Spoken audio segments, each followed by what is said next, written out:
What is the best foil for wing foiling? This is the #1 question everyone from beginners to progressing riders really want to know. There are a lot of variables when it comes to foils like shape, size, aspect, stiffness, riding conditions, and a lot more. All of these elements make it challenging to understand how to find a foil that's right for you. In this video, I'm going to break down the key elements to consider and give you an easy guide to choosing a foil that's right for you. Let's get into it. Hey guys, Blaise here with West Coast Wing Foil. When I started wing foiling, I had no clue what kind of foil that I should buy. As I was advancing, I still really wasn't sure how different foils impacted my riding. There are a ton of options, price points, and mixed information, making it really difficult to just know what kind of foil will work best for your style and conditions. I'll first speak to people in the beginner foiling category, and then I'll go over some considerations for progressing riders. A hydrofoil is basically an airplane wing that flies underwater, minimizing the effects of chop and maximizing your efficiency moving through the water. A foil consists of a mast, fuselage, front wing, and stabilizer. The type of foil that you buy is based on what primary riding elements that you want to maximize and the conditions that you're in. Some riders want foils that make it easier to get up on foil in light wind. Some people want to ride waves, have maximum maneuverability, or get buttery smooth glide for transitions and pumping. It's important to identify and rank what elements are most important to you. Generally, maximizing one element in a certain area is going to reduce the performance to some degree in one of the other categories. If you're a beginner, the most important thing to focus on is getting up on foil. You want your foil to make it as easy as possible so that you can progress in the sport and ride a lot more efficiently. The larger the surface area of a foil's front wing, the more lift you're going to generate and the easier it will be to get up on your foil. I always recommend larger front wings for any new rider because it allows you to spend more time up on foil and less time trying to figure out how to get up on your foil. The size that you're going to want for your front wing will depend on the wind speed that you're going to be typically riding in. The more wind that you're riding in, the less lift you're going to need from your foil because higher wind power is going to give you higher speed and that will generate more lift for you. If you're riding in low wind conditions, then you need all the help that you can get from your foil to give you greater lift at slower speeds. I've included the ultimate foil resource that's going to tell you exactly what size foil that you're going to want to get based on your riding conditions and your size. In a rough sense, if you're a relatively new rider, I recommend these foil sizes for the various wind ranges. These foil sizes will optimize the ease for you to get up on foil and ride comfortably when you're moving. The next element a lot of people don't understand relates to the shape of your wing. Wings on a foil can have the same surface area but be distributed in a different way.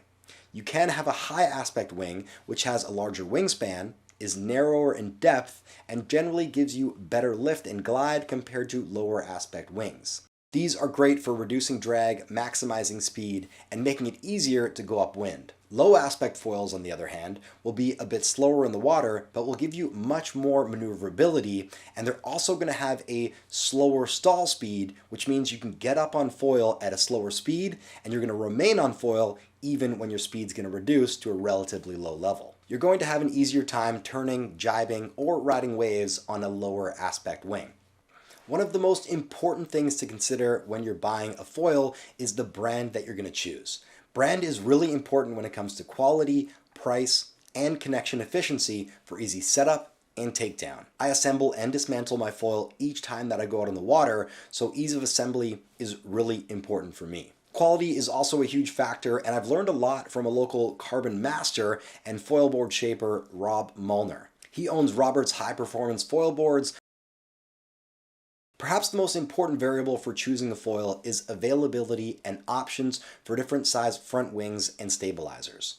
As you progress as a rider, you're going to want to interchange your front and rear wings for different conditions and riding styles.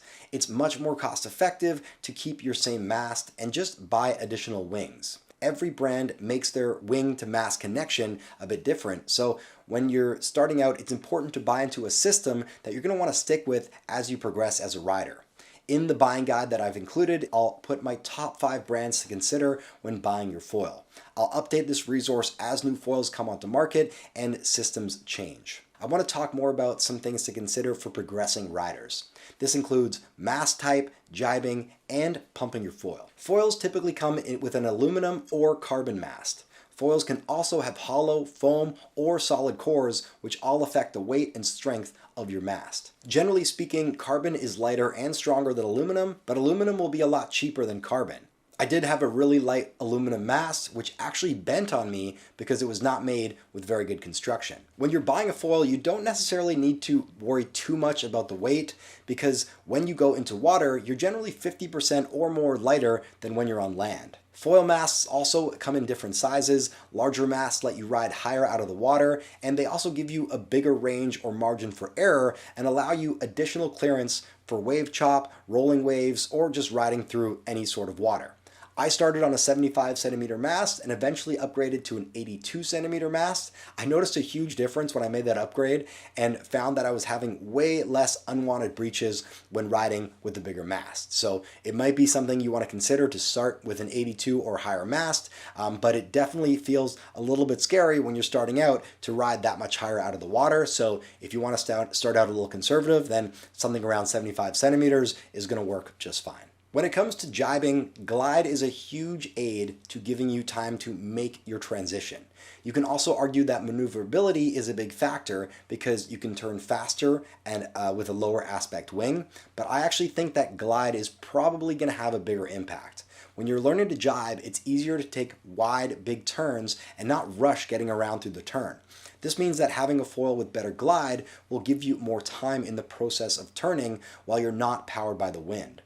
The last thing I wanted to touch on is pumping your foil. Pumping is a key aspect for getting up on foil, riding swell, and helping your riding in general. I've also been playing around with dock starts, which I'm slowly improving at, and I've learned a lot about stall speed and the optimal foil for when you're trying to pump. Expert foilers will tell you that pumping is an extremely important skill to have, no matter what type of foiling that you're doing. If your pumping technique could use some improvement, I do have another video about how to pump properly when you're wing foiling.